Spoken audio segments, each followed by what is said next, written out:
that young age, she said, ano yung short term, mid term, and long term form of savings? So Okay. sabi ko, ang short term, pag 5 years time, you need the money, you can get the money. Mm. This is to invest or save for the next 5 years. And sabi Mm. niya, Mommy, it's so long naman, 5 years.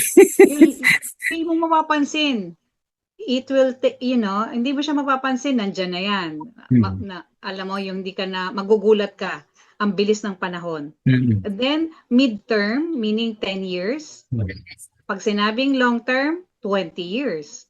No? So, meron talagang time, the way you can save and invest. I know, mahaba, pero magugulat ka, hindi mahaba.